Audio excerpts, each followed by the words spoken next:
Okay, so I would like to welcome everyone on behalf of NAMI Yavapai to the Mental Health Monday event. My name is Kathy Bescher, and I'm president of NAMI Yavapai, and Candy, who really runs the show, is our vice president. And so we have monthly meetings, and this meeting is particularly important because this is Mental Health Month, and all over the country we are bringing awareness to the needs of mental health, and it's particularly important and salient, especially now that we've gone through COVID, but yet we're not really there. I think we have more potential for suicide and potential for depression than we actually did during the COVID crisis. So the events that we have planned today is to bring awareness around those needs of our community. And we have planned for three excellent speakers. And so I'd like to introduce Lori, and she would like to say a couple of words, and she is our co-partner in this event. Good afternoon or morning. Glad to be here. I chair the Northern Arizona Peer and Family Coalition, which is a direct affiliate of the Arizona Peer and Family Coalition. And you can read more about the coalitions on the Arizona Peer and Family Coalition website. The Northern Arizona Peer and Family Coalition is comprised of peers, family members, and allies. We don't represent organizations at our monthly meeting, the third Wednesday of each month from 1 to 2:30. We just recognize everyone as being peers, allies, or family members. But a lot of the people do work for organizations, and we have updates from the health plans, from NAMI, from Family Involvement Center. We have a membership that is comprised of a lot of people who do actually work for organizations, and it's really brought people together to network. And it's been 2 years now that we've had the Northern Arizona Coalition going. So we, the NAPFC, as we like to call it, partners with NAMI Yavapai to do this Mental Health Monday program that in partnership we've taken over, or continued, not taken over, we've continued it as something that the Verde Valley Mental Health Coalition had been doing for a number of years. And when they dissolved, we felt this was very valuable and wanted to continue with it. So we're glad to be doing this. Thank you all for being here. And particularly important to the two of our organizations working together is our new concerns about youth after COVID. We are finding that many youth are lost, and the suicide, we've been hearing about more suicides, especially in Maricopa County. So what we are doing is collecting resources for youth, and these are resources that are not just Medicaid programs. These are resources like a church group, but things that normally wouldn't go into a database. And so if you guys have no resources, could you please let Candy know, and we're going to add this to a special page. We're also planning some programs and doing outreach to youth, and probably we'll want to be talking to John a little bit about that. So at this point, we'll go ahead and have, oh, I'm sorry. Me. She's looking. The most important thing, yes. Me. Okay, so I mentioned we are recording this. It will just be the presentation that will be on the NAMI Yavapai YouTube channel.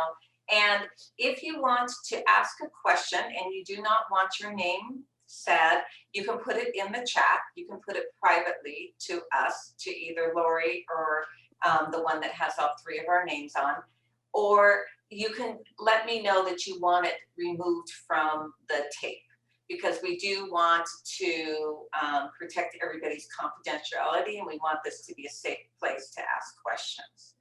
So now, Kathy, next. Okay, so at this point, I'd like to introduce Rose, who has been a very active member with us in this endeavor. And Rose is going to introduce Sean, our first speaker.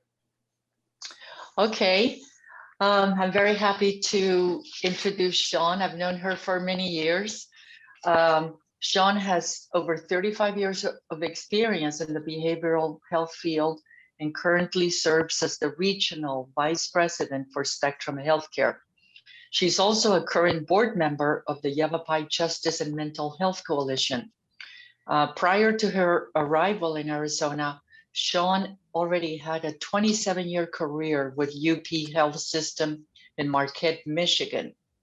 Sean earned her master's degree in social work from the University of Michigan.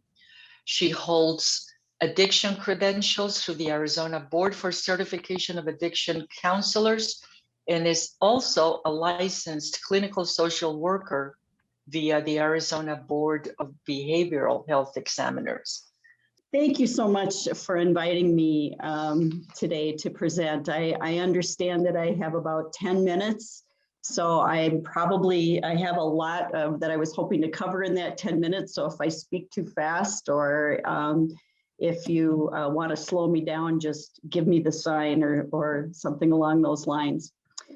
I was asked to talk today about what's going on with Spectrum Healthcare and what kind of services that we offer. Some you will, I'm sure, be very familiar with because they've been around for a while, and others are brand new and actually in the process of still being developed. The pandemic, for as much pain and grief as it's caused some people, has been actually presented a lot of opportunity, particularly in the area of healthcare, and I'll be touching a little bit on that. But first, our tried and true and claim to fame is our mobile crisis team, which is still very active in this day and age. In the last 2 years, we have expanded outside of just the Cottonwood, Camp Verde, Sedona area onto the other side of the mountain in the Prescott area. And so now we have 24/7 availability of our crisis team on both sides of the mountain and across all of Yavapai County. So at this point, we are fielding about 3,000 calls a year. So that's requests for our team to be dispatched somewhere. And we have about a 65% community stabilization rate. And what we mean there is that in about 65% of the cases, we're able to de-escalate or put together some sort of an intensive wraparound plan or connect people to whatever resources they need for safety and treatment and avoid a psychiatric hospitalization. We have been working with law enforcement long before it was fashionable.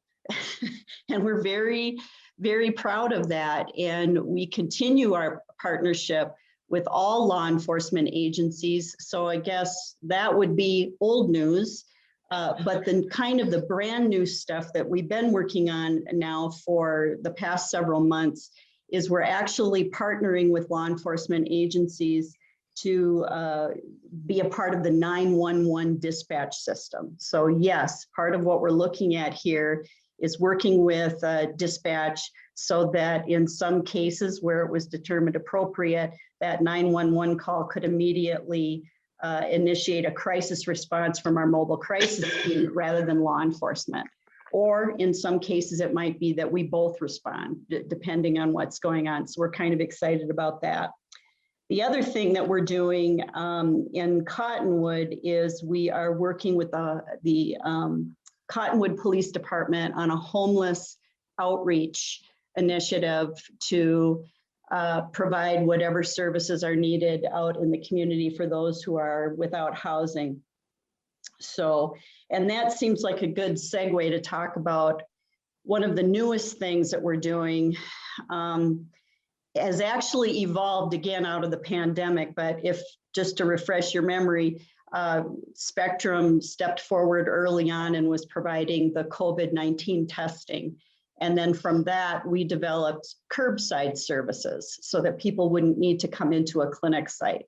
So we did a tremendous amount of testing. And then from that to the vaccination points of distribution. In case you're interested, we have administered 84,000 vaccines since the end of January, and that's about half of Yavapai County that we've covered. Thanks, Carmen. Wow. But then now we've got this infrastructure and this team, and what we quickly realized is, hey, we could do not just COVID related stuff, but we could provide our integrated healthcare to anybody who wants it anywhere. So thus we gave birth to the Anywhere Healthcare Team. And now by making a phone call, we will send a team of people to anywhere, to your home, to your community, to anywhere that it's needed. And we will send staff out, and we have the capacity now to provide available behavioral health or primary care services through the use of that team. So very excited about that. We've launched that not only in Yavapai County, but at this phase, I'm going to go as far as to tell you that we'll go anywhere in the state of Arizona. We have a team that is now in Maricopa County. We're focusing on a lot of development there, but we will go anywhere. And that team will go in, kind of get a sense of what's needed, and then through the use of telehealth and technology, connect that person to whatever kind of help or resources they need, whether it's crisis services or a time with a primary care provider. So very excited about that. So that then also would be in addition to our full range of behavioral health and primary care services. We continue to provide medication-assisted treatment, pain management for those who need it, and then case management, therapy, psychiatry, peer support. All of those are still going strong and have remained strong throughout the pandemic. We remained committed from the very beginning that we were going to continue to see people however they wanted to be seen, wherever they wanted to be seen. So that has been a population of folks who still wanted to come to our clinics and be seen face to face, fine. Or people have stayed home and received their services via phone or telehealth from their living room, if that's how they want to receive services. We remain committed to that model of however you want to be seen, we will see you for whatever service that you'd like. I also wanted to mention, you mentioned youth after COVID, and this is sort of hot off the presses, so you might not have heard about it, but there's a new pot of money in Arizona that has been released that's specific to providing services to children. It comes out of Jake's Law. You might have heard of that. It's called Children's Behavioral Health Services Fund.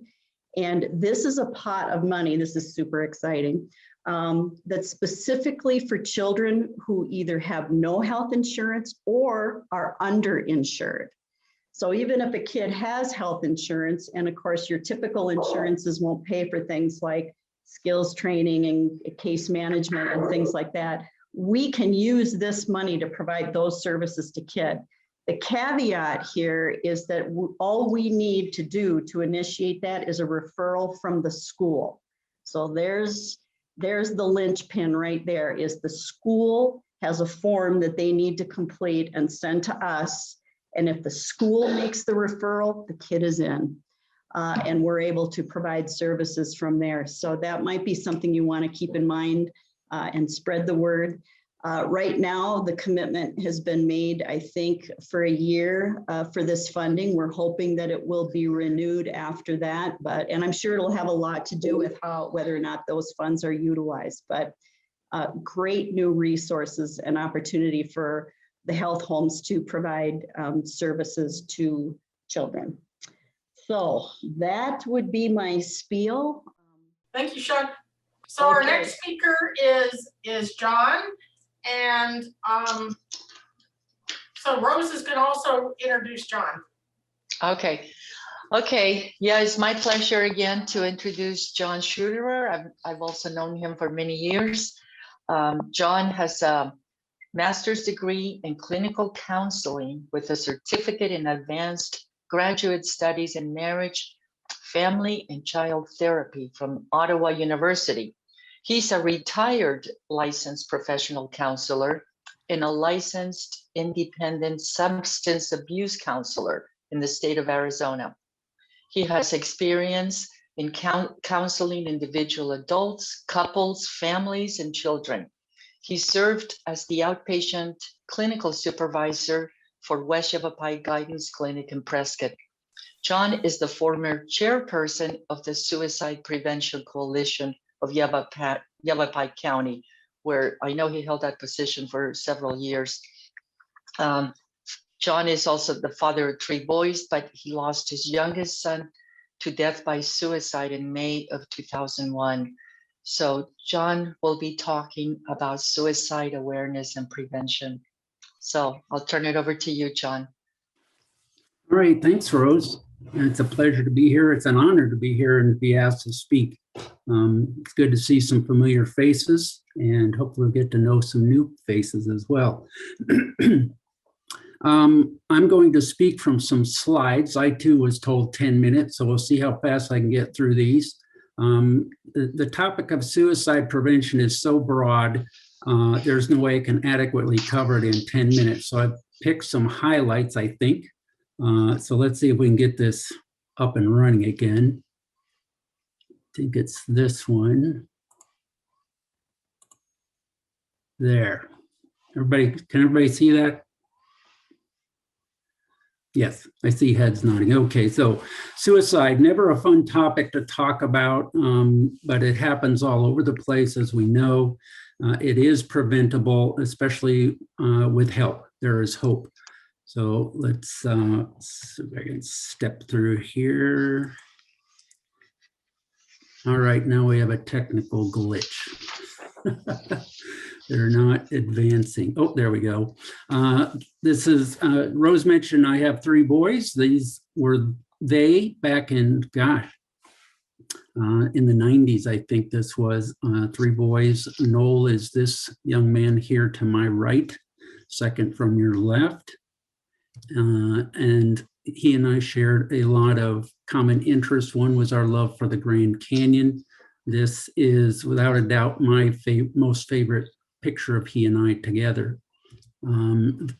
As Rose mentioned, we lost Noel in May of 2001, so it's been unbelievably 20 years already. The pain is still very real. Every year, almost every year on May 3rd and on his birthday, October 4th, I do a little jaunt up to the Grand Canyon for some spiritual refreshment and renewal. You know, Noel's loss, as with any loss, I always struggle with the potential, the lost potential of what he brought to the world, and what he could have brought. It's always a struggle for me to manage with that. Let's see. When I do formal presentations, I usually ask the group 4 questions, and I want to step through these with you. I'm not going to ask you to raise your hands or anything, but we'll get to that in a second. The first question is, have you lost an immediate family member to death by suicide?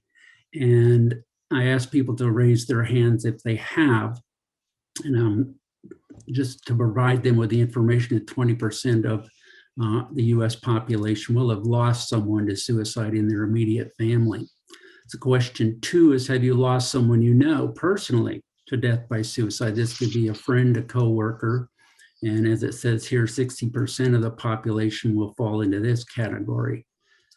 Question 3, have you ever entertained the thought of ending your life, if only even briefly? And a lot of people have, and it's a scary thing when it happens.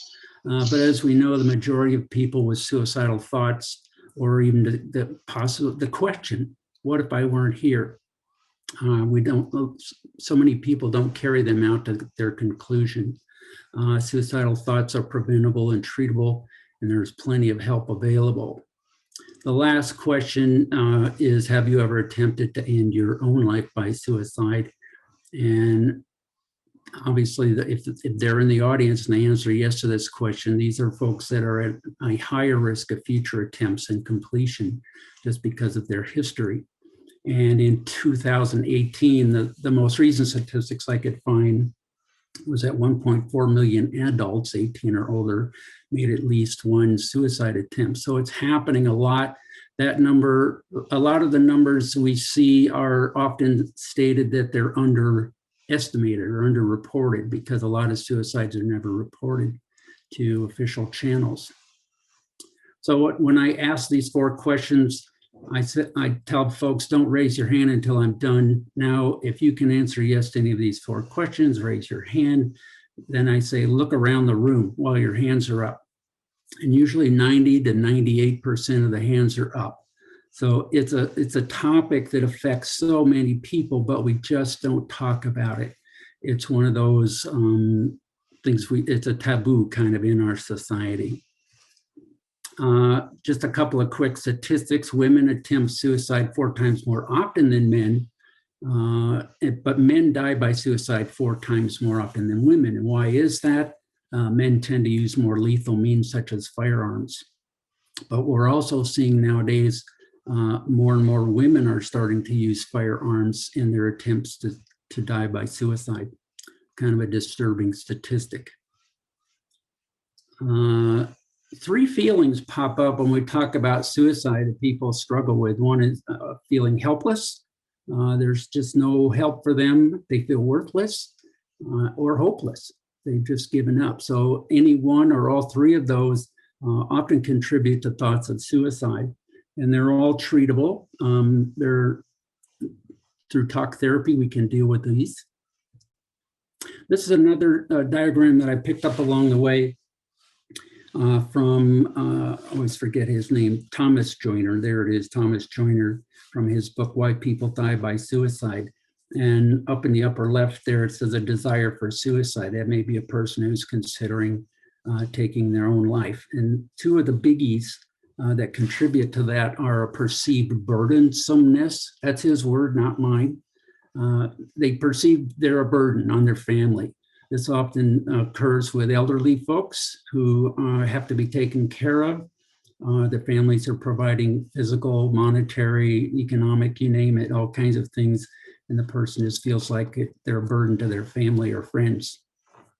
The second half there says thwarted belongingness. In other words, they feel like they've tried to belong to a family, to a group, to a church, you name it, but they just don't fit in, or they feel like they're being shunned or not allowed in, so they don't belong. And I think as we age and we lose loved ones around us and family members, that emptiness, we feel like we don't belong anymore. The bubble on the far right says acquired capacity for suicide. And what this is folks that have kind of stared death in the face. It may be law enforcement, it may be firefighters, it may be military, traumatic accidents that have happened to a person.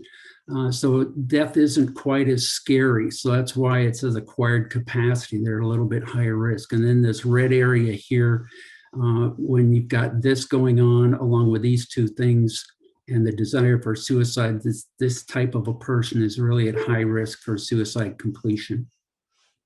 So this is just to answer that question, who? Now this is an extremely busy slide, but I enjoyed putting it together, and I'm not going to read all those risk factors. You probably can't see them anyway too well, but there's some of the things we've already talked about, being a burden, hopelessness, helplessness, but there's a bunch of other things in here, as you can see, that can impact a person's risk for suicide. So there we go. When you put in 1 or more of these into a person's life, that's what the little funnel here kind of represents. Obviously, there's a potential for suicide. But the good news is, in addition to risk factors, people often have protective factors in their life. They have effective and accessible treatment. They're connected with family and community. Maybe they belong to a religious organization. There's a whole bunch of things there. Problem-solving skills, that's often a big one there. So in addition to protective factors, if a person is still struggling, then a person can be placed into treatment. And those are the various levels. I just kind of threw those in there. I don't know if there's probably more levels, biopsychosocial and spiritual. I always add the spiritual piece because that's important, at least to me. And sometimes in therapy, the person will bring it up, or they want you to bring it up. So an important component. So those are different levels. So with protective factors and treatment, we can prevent a person from taking their life by suicide. I don't know if you've noticed, I don't say commit suicide anymore. The new terminology is died by suicide or death by suicide. So other people want to know, well, what are some of the warning signs? This is a short list, these short lists that I came up with, and there's many things on here. A couple of things that I just wanted to point out, such as in Noel's situation, we didn't learn until after, it was really towards the memorial service time, maybe a little before, that we discovered that he'd been giving possessions away. He had been overseas for quite a while, a couple of years. He came back and he was visiting a lot of friends. And so that's kind of to be understood, right? To be expected. The person hasn't seen their friends for several years, they want to go visit. Well, what we found out later was that he was giving his possessions away to some of those folks, fisheye camera lens to so-and-so, and his stereo system to somebody else. And what we then realized was really what he was doing was he was saying his goodbyes. Now, this is kind of embarrassing for me, but I share it anyway, because being in the mental health field, I didn't see what was going on. He was very good at just doing what he did. And he was still kind of his old jovial self, those kinds of things. So we didn't see these warning signs. That's what the little line at the bottom is: be aware that there may not be any warning signs, or you don't see them if you don't know what you're looking for. But sometimes I kick myself. This is part of the guilt and shame that is left behind in case of a suicide, is that I should have seen these things, right? So I've done some work on letting go of that guilt and shame. I just didn't see it. There's one on here, expressing thoughts of death. Now, Noel didn't do that, but sometimes young people or others, they may do that verbally, maybe through their artwork, or nowadays through social media posts. So it's real important to kind of keep your eyes open. My second son was also kind of a depressive soul, and he did do some of these types of drawings, and we did notice that, of course, and stayed right on top of that. So warning signs. So then the question is, what can I do? And I have to speak to two audiences here usually. You never know who's in the audience. If you are suicidal, remember that suicide is a permanent solution to a temporary problem. Most of us have heard that, and I kind of was kind of torn as to whether or not I should put that in there, because it sounds so trite. But for young people, I've heard this many times, a lot of our youth don't really understand that. They just want to hurt themselves. They don't realize they may end up dying, and then that's permanent, obviously. So I do throw that one in there. We've also heard that many suicidal people don't want to die. They just want their pain to go away. And I think that's another key component to remember, in that there is help for that pain. The pain can be physical, it can be spiritual, it can be emotional, but there is help for that. Again, seek out help. If you're suicidal, help is available. Seek out support. So one of the things I've read over and over and over again is one of the big preventive factors for suicide is having a support system around you.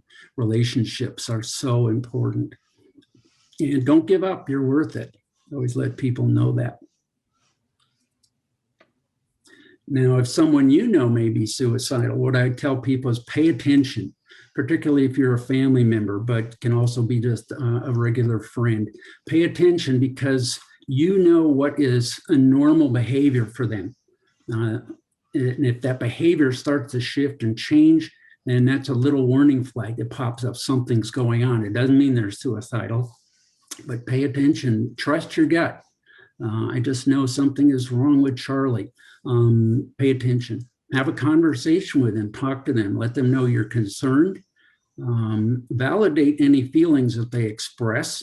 Say, gosh, that must really be difficult with all that stuff you're going through.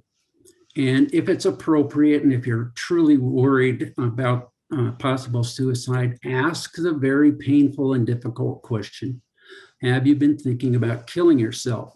And I tell people to use the word killing because it's a shocker, right?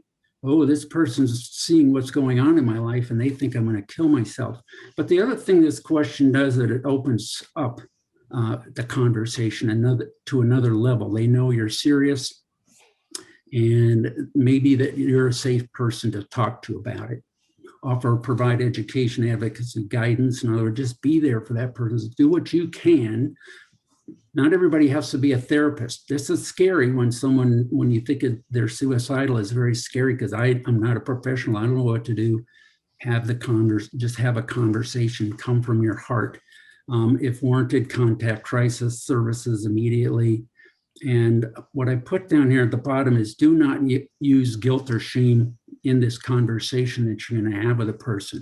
What does that look like? Well, that's this one. Examples of what not to say. One of the things we say, because we probably heard it ourselves so many times, is you shouldn't feel that way. But they do feel that way. So remember I said acknowledge their feelings, validate their feelings. Don't say you shouldn't feel that way. Say, wow, that must really be what, acknowledge the feelings. And all these other things here, it's all in your head. Stop looking for attention. Maybe we tell young people that often. You don't look anxious or depressed. All of these things are not helpful. So what is helpful? Here's some things you might be able to say. You're not alone. I'm here for you. I may not be able to understand exactly how you feel, but I care about you and want to help. So on and so forth here. You are important to me. We'll get through this. This is that relationship piece. Come from your heart more than your head. Because sometimes when we go from our head, it doesn't work well. Really get in touch with your heart. Now this, obviously, again, this type of a conversation is extremely scary. So recognize your own limitations and acknowledge your own feelings, validate your feelings around it, talk with other people maybe before you have that conversation. Okay. In addition to what Sean was talking about earlier with everything that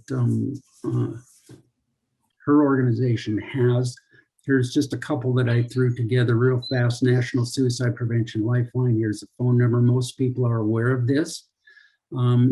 If you're not aware of it, what they do when you call this phone number is and you don't have to be suicidal. You can be calling on behalf of someone else. They will talk to you. But basically what they do is they try to collect as much information as they can as kind of a triage type of a situation. And then they will get you, provide you with some local resources. Even though it's a national number, they have access to lists of local resources.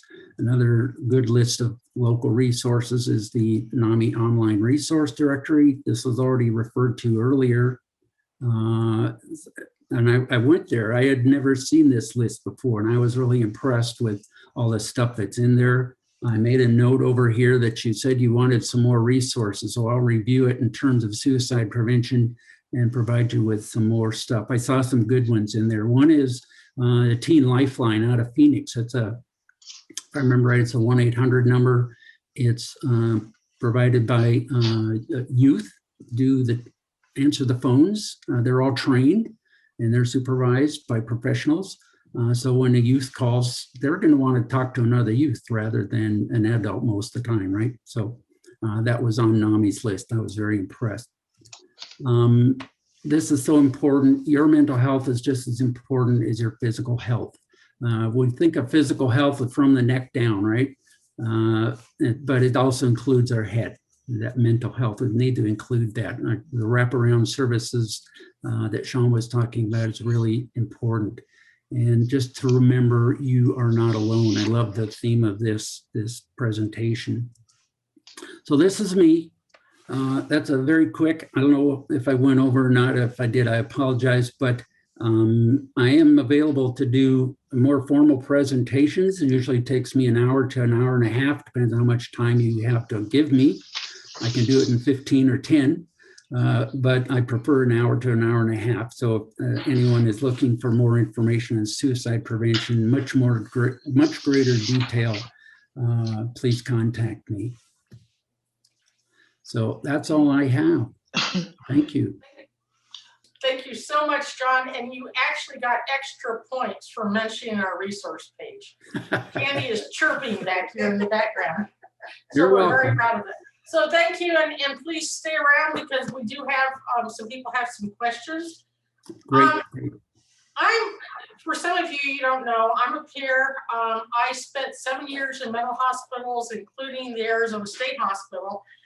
And my journey has been very challenging working in the behavioral health system as a peer.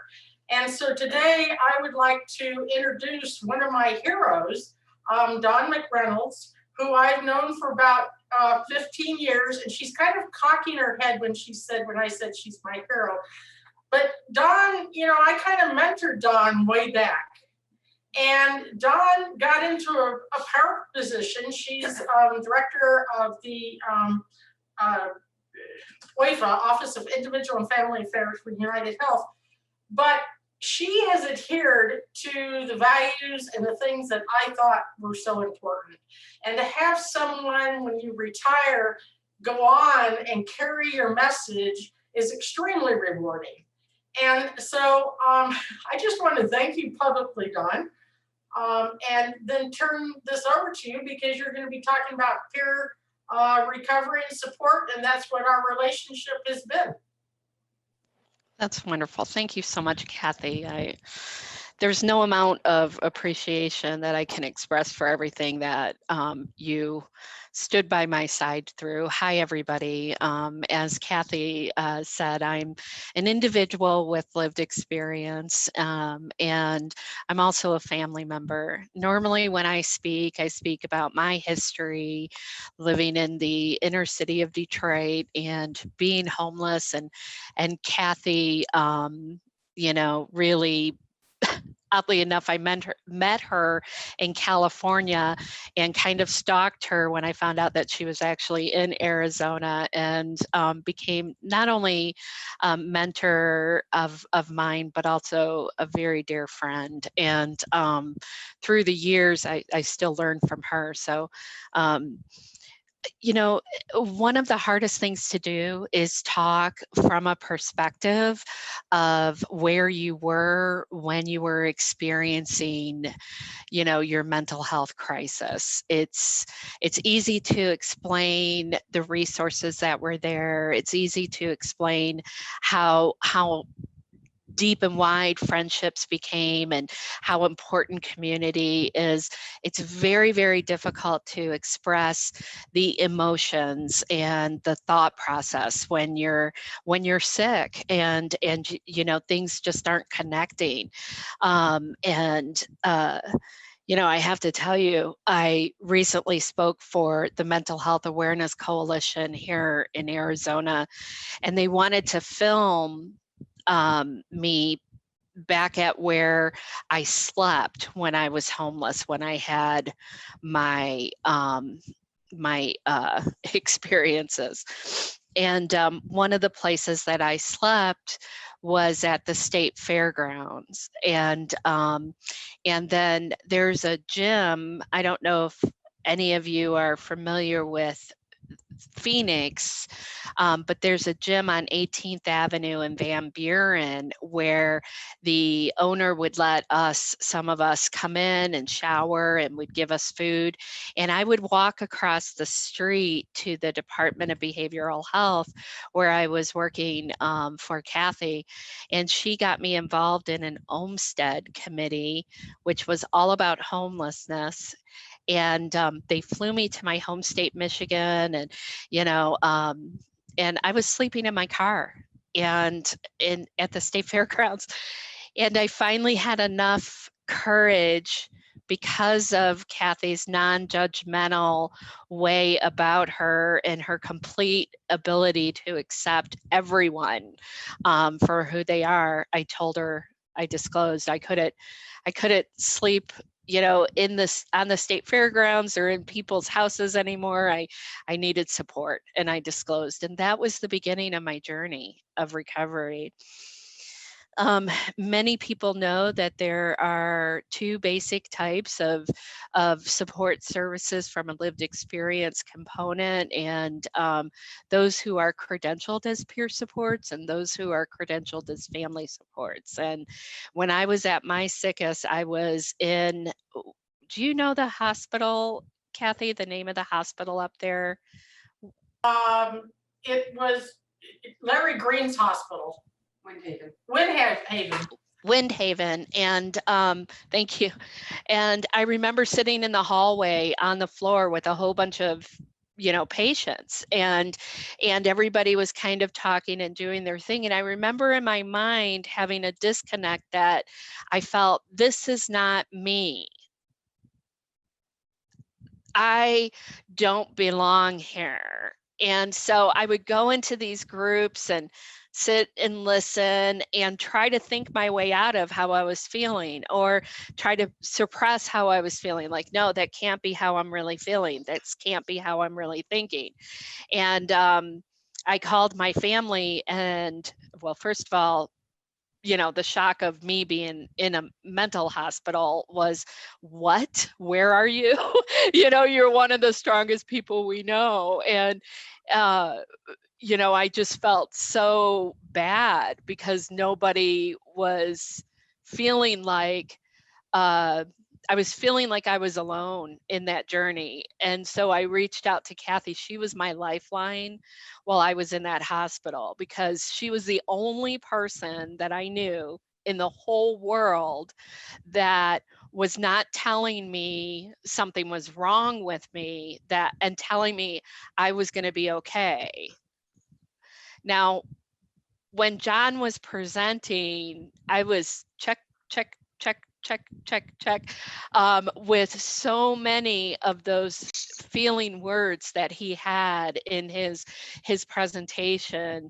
And I kept thinking, wow, a lot of those I didn't even recognize until after I was more stable, that those were, parts of what I was feeling.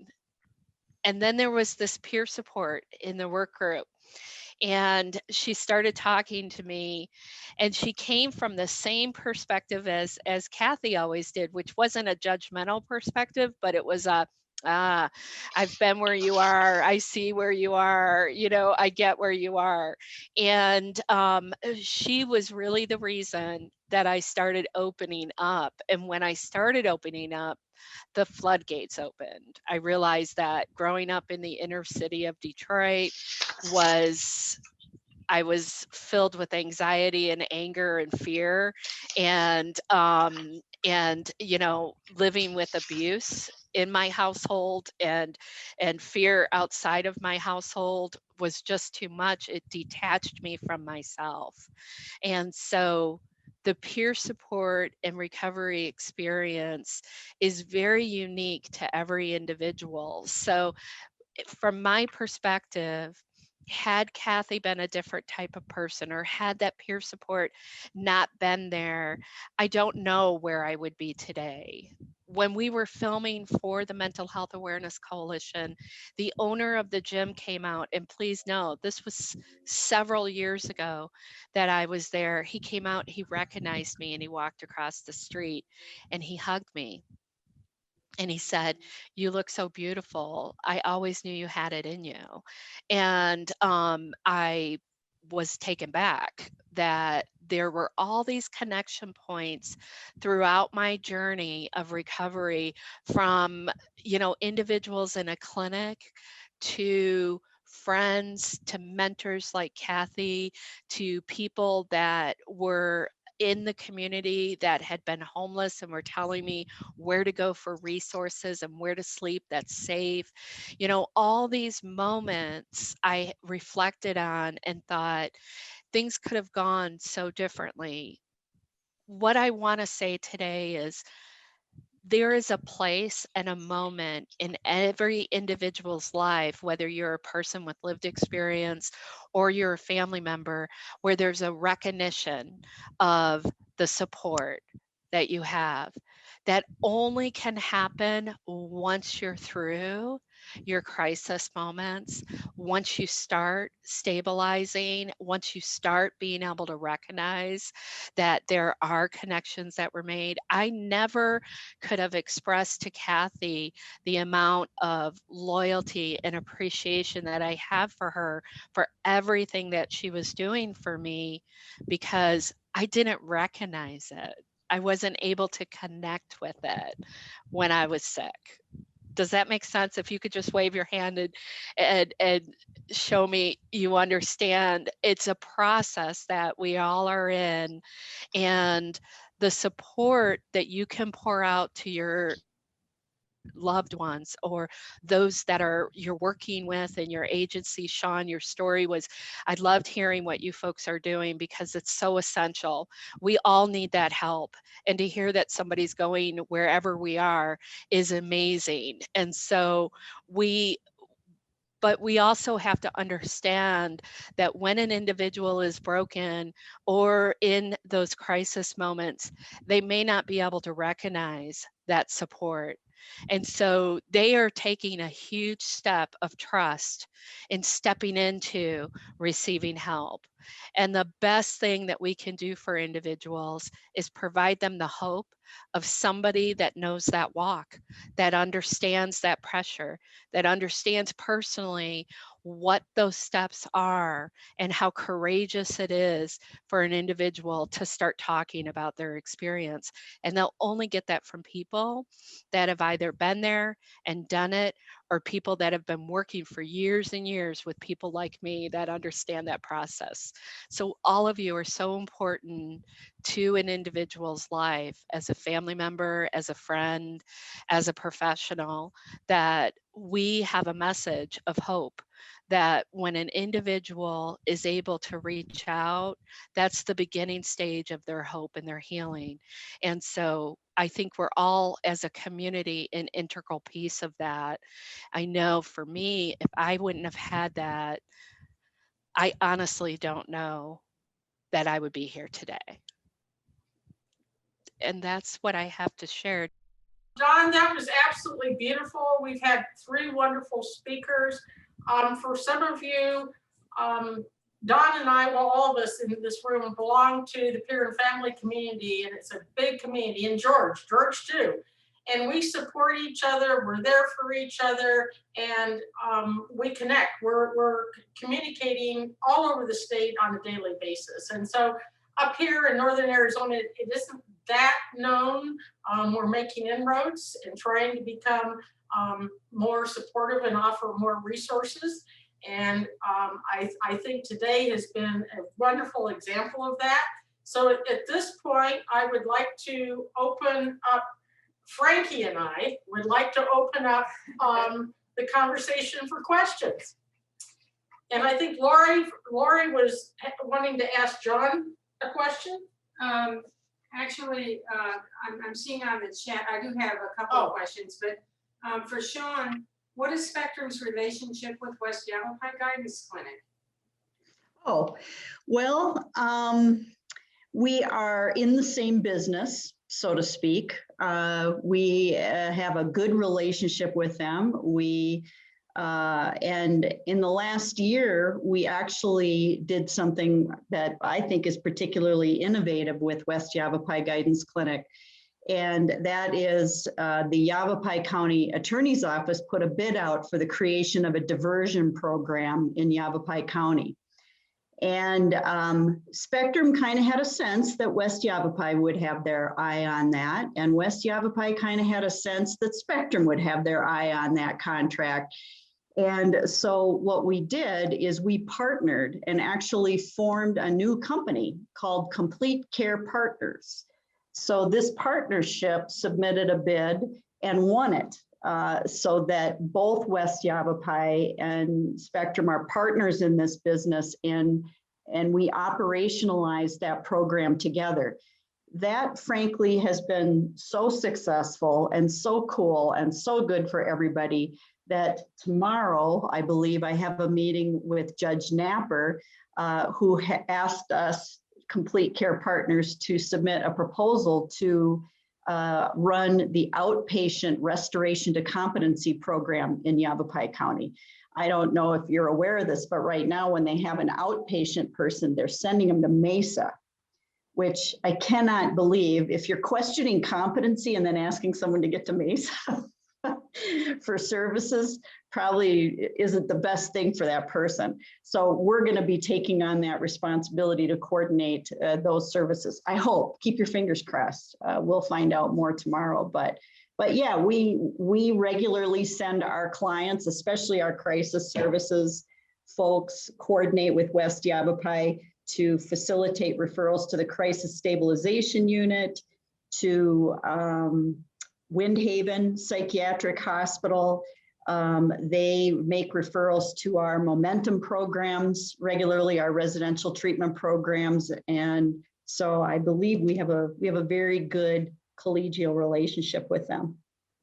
So thank you, Sean. I think one of the concerns of our community is that there really hasn't been that infusion of peer and family support in some of these programs. And we recognize some of the shortcomings of our community in really promoting the peer runs that would become active. And we are taking a strong stance and asking intervention from Access to, so I mean, we've offered the training, we've designed forensic peer support, we have a peer academy for those trainings, and yet it hasn't happened.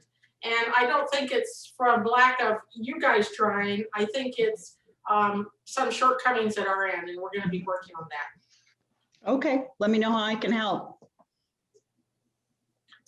Another question? Yeah, another question, Sean, with the Anywhere program throughout the state of Arizona, how does someone know about that and how do they connect? Do they make an appointment and that brings you to their door? How does it happen? So we have been rolling it out on social media. So if you're on Facebook or any of those kinds of things, you'll find it there. But I can tell you that to access it, all you need to do is call 1-844 where you are, WHEREUR. And that will get you connected directly to the team, and then you can request services anywhere. If you a flyer, I could send it out to all the members of the Arizona Peer and Family Coalition and the Northern Arizona Peer and Family Coalition, and we can get it on the website that Candy has mastered. Okay, and I'm going to put the phone number in your chat. Good. Right now. And John, one thing that I really appreciated what you have to offer, and I want to hear you for a longer period, but you know, many of us are also, I'm clinically trained, and there were some nurse practitioners or other people here on this presentation, and you know, many of them have had these feelings, and I have, about suicide. And I think this is very common in our profession.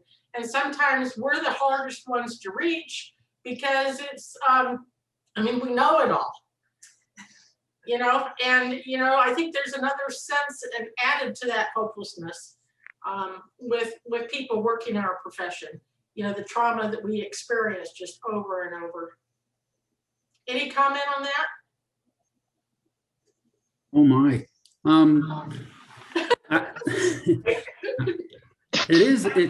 As professionals working in the field, it can become very overwhelming because we're hearing it all the time.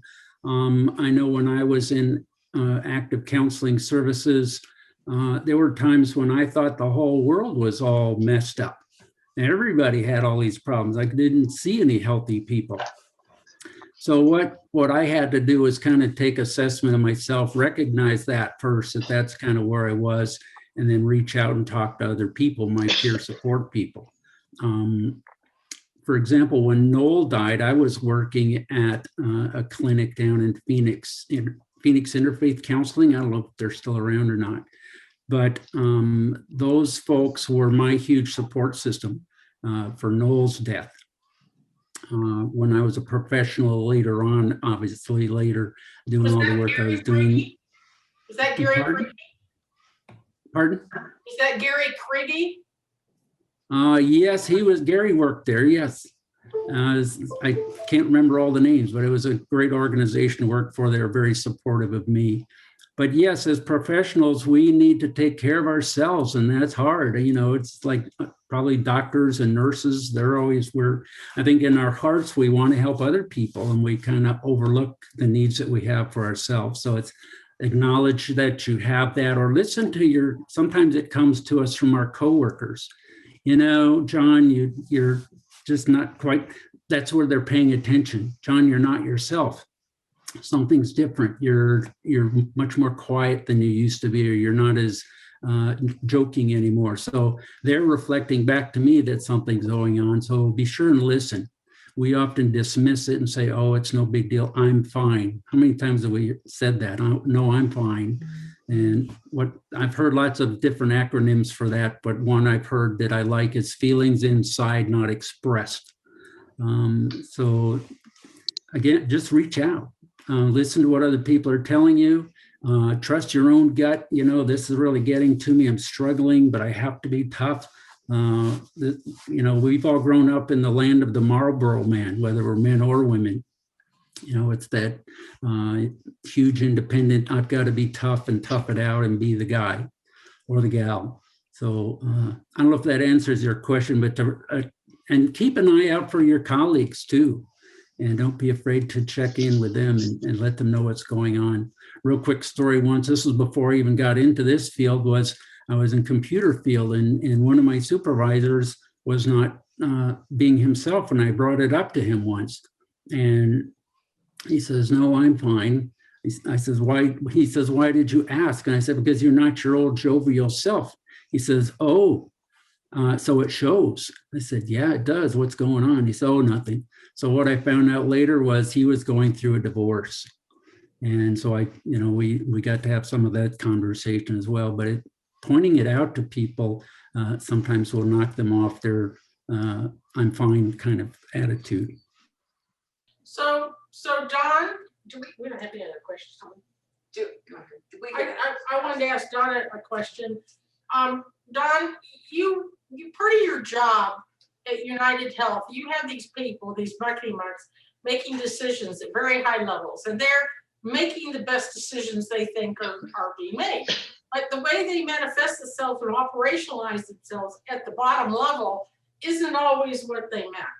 And it is really your job to sensitize people to recovery, to our community, introduce people about our culture, but you're very alone in that. I mean, I think there's 7 or 8 WIFA leads in the state, and you probably have the biggest challenge as far as, and you've done a wonderful job. Could you share some of the feelings and the challenges in that journey?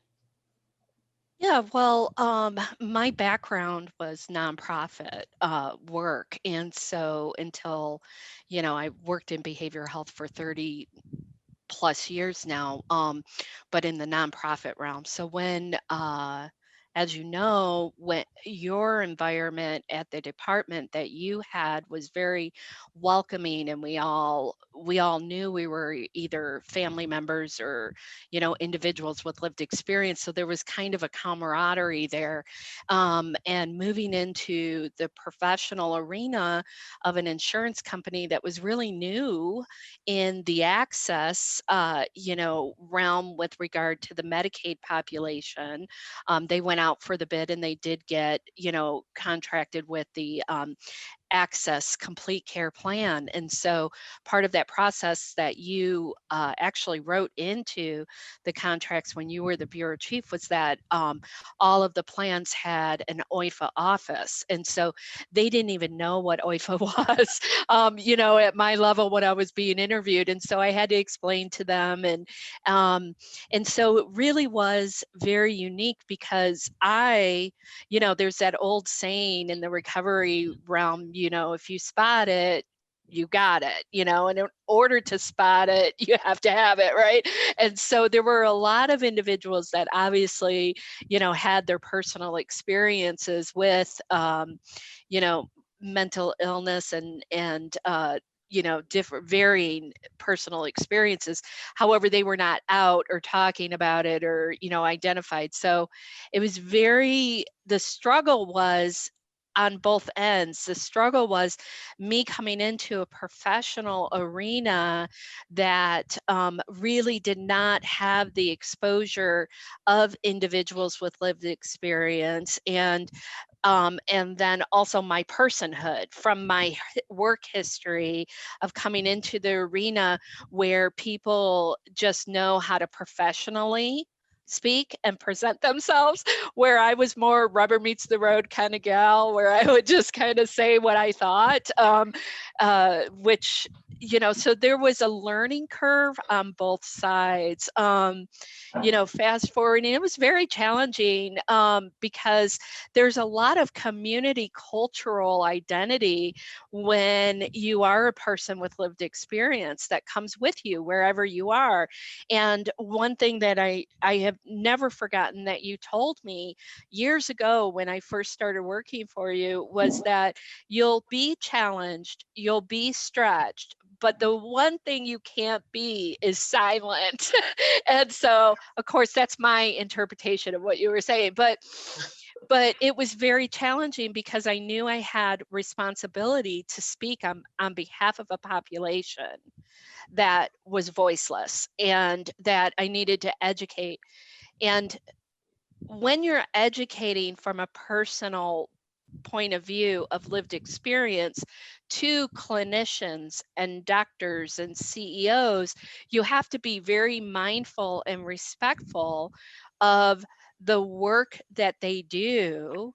And you can't really come off as, you know, this is, you know, the most important thing, lived experience. You know, you have to find that exchange that opens a door of level setting and allowing both individuals that are, you know, involved in the exchange to have what's the best outcome that can occur here, and how can we work in a partnership that'll benefit not only the plan and their learning, but also the populations that we serve. And so that took me a little while. Y'all, it took me a little while to get that wrapped around my brain. But once I did, it was amazing, the change. And today I report to the executive leaders of the entire plan.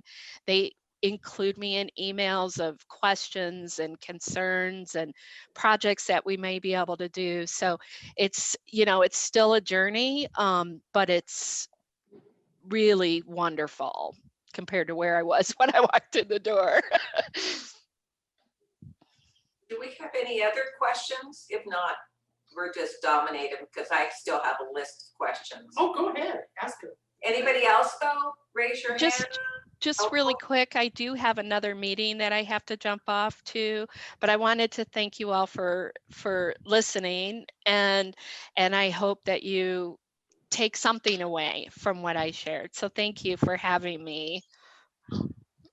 Oh, we do have a question here. Thank you, Dawn. Yeah. Okay, post-COVID plan, let's see, white male retired workers. Is there, That question has to be from George. it is. I recognize the question. It says, You weren't supposed to say Go the ahead. name. We'll edit it out, George. If you'd like your name, edit it out.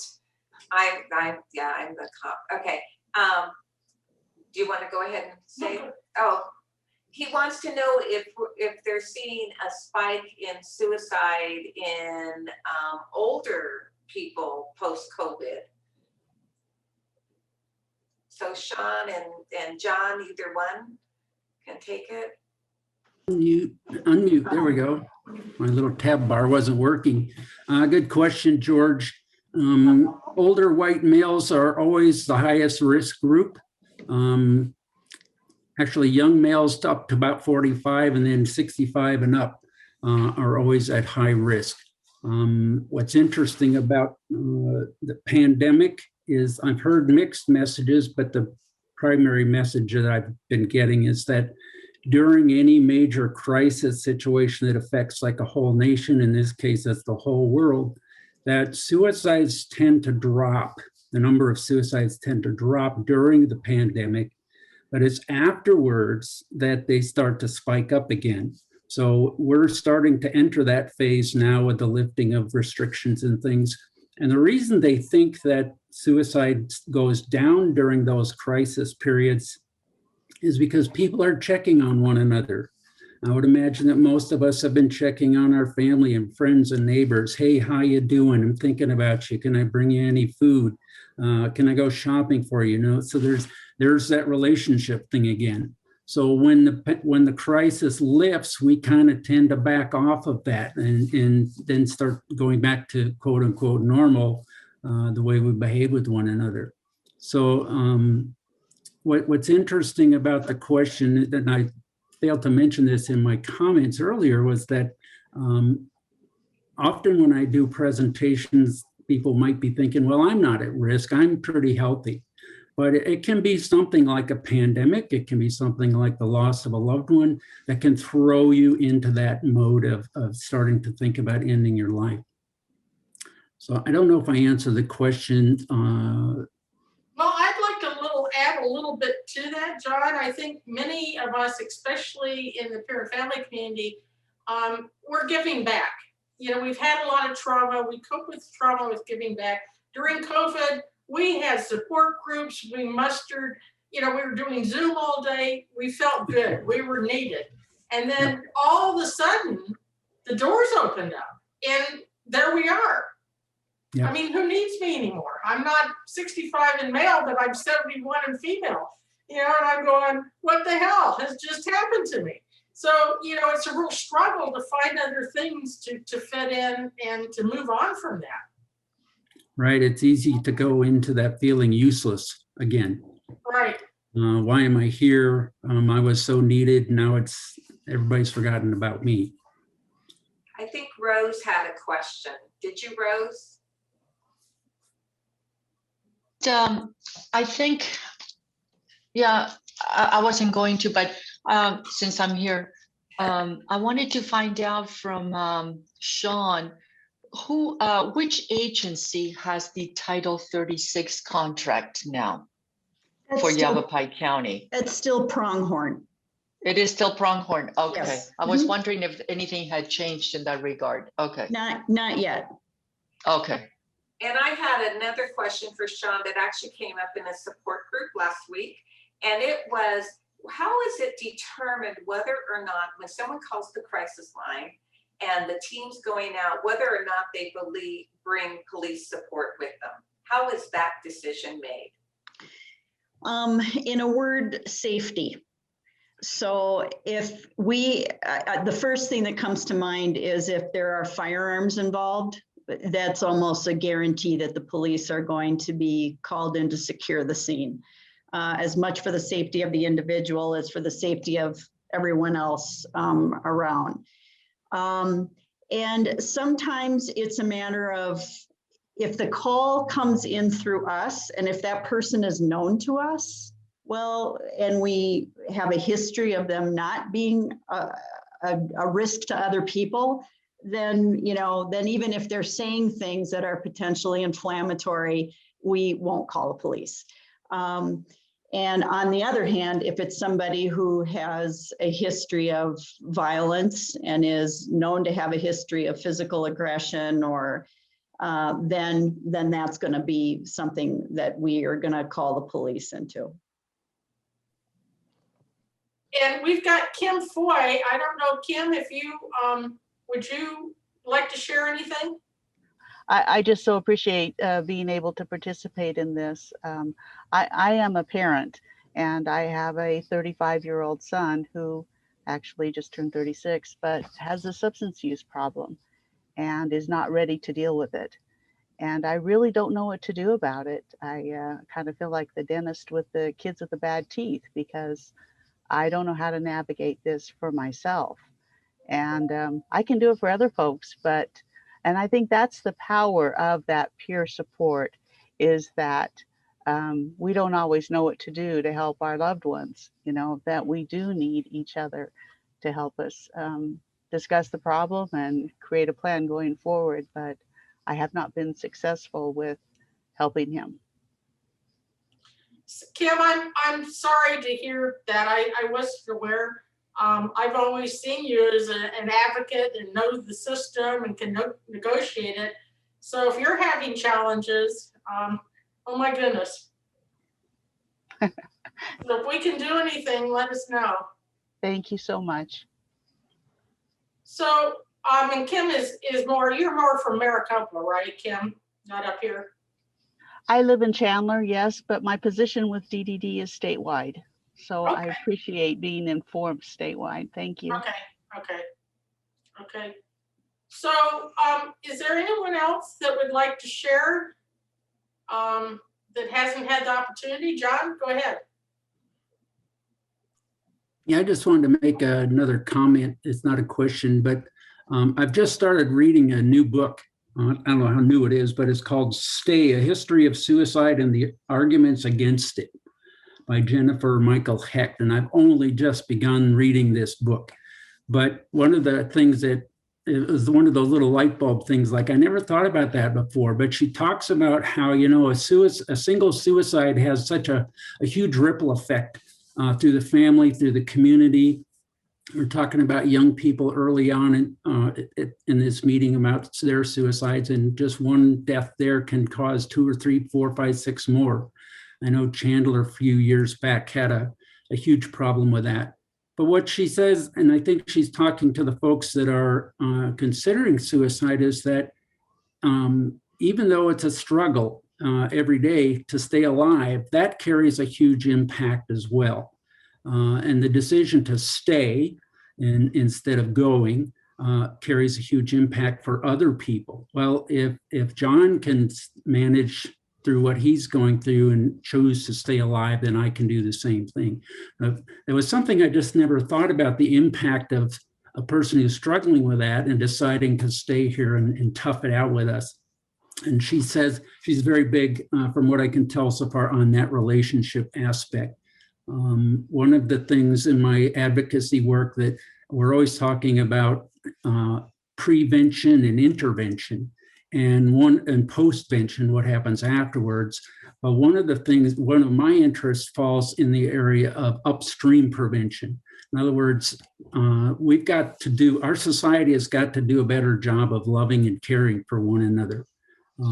So I don't know how we do that. That's very huge.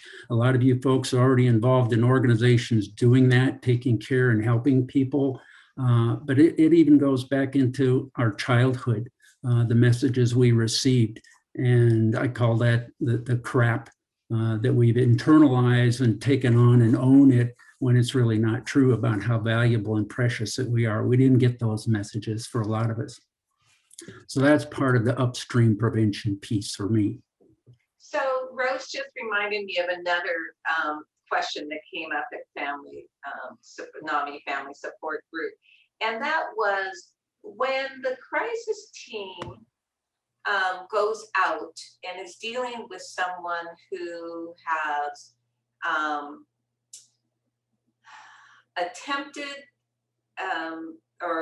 attempted suicide by drinking alcohol, or is extremely intoxicated. I'm trying to think of the right words here. What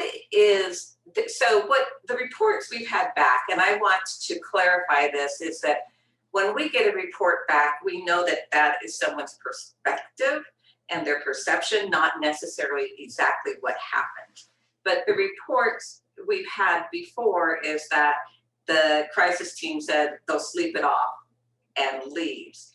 And we're trying to figure out those families, how to support them, and how is that decision made on whether or not to just leave somebody and you're sure they're stable, or whether to take them into ER or something like that.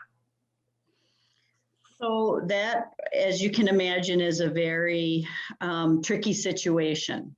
And I would never in a million years minimize somebody's likelihood of committing or of killing themselves, ending their life because they're intoxicated. If anything, that's just a higher risk situation. That said, unfortunately, in this country, there is no law against drinking yourself to death. And so if you have somebody who is intoxicated, and even if they're saying, well, I'm going to end my life tonight, if they're not willing to go somewhere to a crisis stabilization unit or to a psychiatric hospital or somewhere that they can be safe, we're at least in Yavapai County, the likelihood of getting a Title 36 to go through under those circumstances is pretty minimal. So then the question becomes, okay, so they need to be sober so we can see what we're looking at when they're not intoxicated. And what do we do between now and that time period? So more often than not, that person might end up in the emergency room. Because the other thing we have to be mindful of is what else is on board besides the alcohol, which of course you can drink yourself to death, but are there other drugs involved? Are they at risk of an overdose of some sort of thing? So best case scenario, you can at least talk that person into going to the emergency room and getting a medical evaluation to make sure that they haven't already overdosed or taken something even by mistake. And if you can get them that far, oftentimes, eventually they will fall asleep under medical care and you can see what you have the next morning. Another option though is to, if they are saying, I'm not going anywhere, I'm not doing anything, you can't make me, then it's about developing a safety plan, again, to carry them through the next several hours for safety. Is there friends or family members or somebody who can have eyes on that person and remove the weapons from the house or from within reach, get things locked up, and to provide the most safe environment for however long is needed before you can do another assessment. So if we can find family members who are willing to take that on, then we will do that. And if not, then we will look within our own resources to wrap services around somebody for that time period. But it's the delicate dance between what can we get this person to agree to, and what can we legally do in that moment. And this has been a kind of a sore point between the community and the system, in the sense of, the interpretation of the rules. And, for years, we have not been able to get people to get help if it's a substance abuse issue, and that supersedes the mental illness and how long you have to wait. So things are getting much better in that arena through discussion. But I just want to take a moment and digress just for a moment. And I would like to point out that we have George here with us. And George is a long time advocate. And George is one of the people that helped change things for the better in Maricopa County. There was a point when we didn't have services, and he was very active during Arnold versus Sarn. And it was through George that I learned the power of policy. And I can remember he used to carry these little dog-eared pieces of paper all over with writings. And he said, well, this is policy and you can't do this. And I had no idea. So anyway, George, I just wanted to share with everyone, because I don't think people up here know you. But you have made a wonderful contribution to our community. And so thank you, okay? And your pussycat. I wanted to share a picture of Sandy. Thank you. She has helped calm me, but also to share something on a lighter note, it's when I'm referring people to the system to ask for a referral, I let them know, don't mention substances. Not a word about substance abuse. So it's nice that 23 years later, people can be more honest about their needs.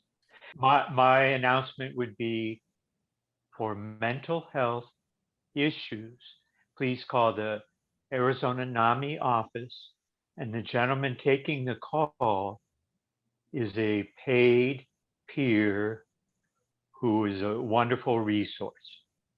Thank you, George. You're 20 absolutely right. Thank you, thank you.